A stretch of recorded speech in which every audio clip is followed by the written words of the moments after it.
Ձեռք բերեք իտալական նրբագեղ ու բարձրակարգ սալիկների նշված տեսականին, վճարելով բացառիկ 4400 դրամ 1 քառակուսի մետրի համար։ ایشون اصرار داره زودتر سوال کنه. نه اون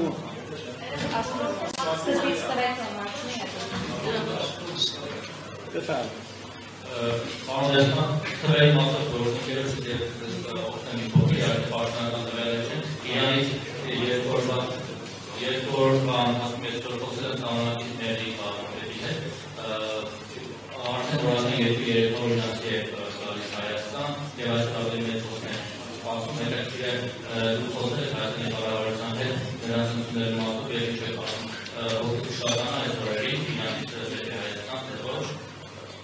Մեղի քաղաքապետի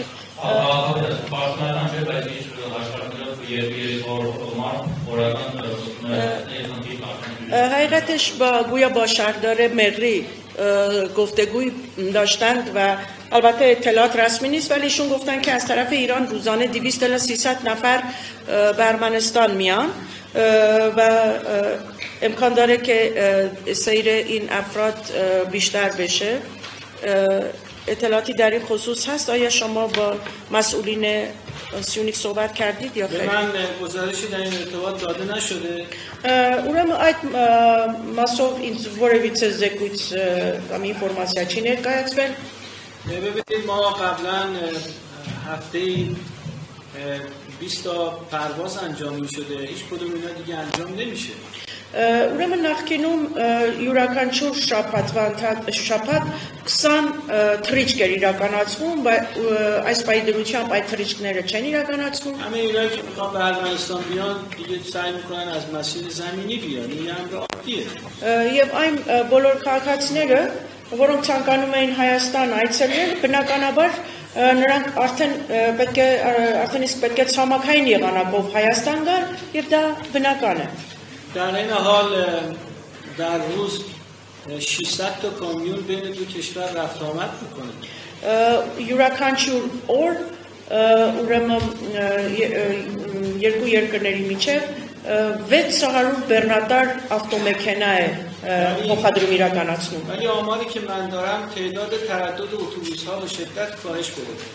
Բայց իմ տվյալներով ավտոբուսների շարժը շատ նվազել է.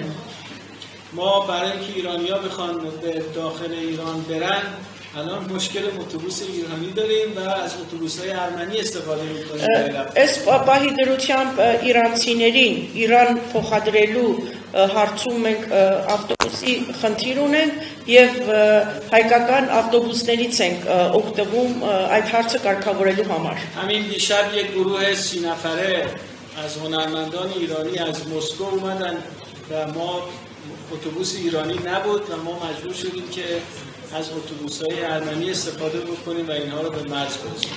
Հենց երեկոյան 30 հոգի արվեստագետ Մոսկվայից Հայաստան է եկել եւ մենք փորձում էինք նրանց ուրեմն իրանական ավտոբուսներով Իրան փոխադրել, սակայն այդ հնարավորությունը չկար.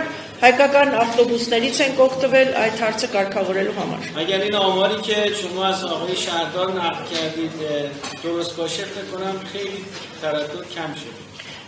Եթե այդ թիվը որ դուք ներկայացրեցիք վկայակոչելով քաղաքապետին պետք է գնահատեմ որ երթևեկության այդ թիվը շատ է նվազել.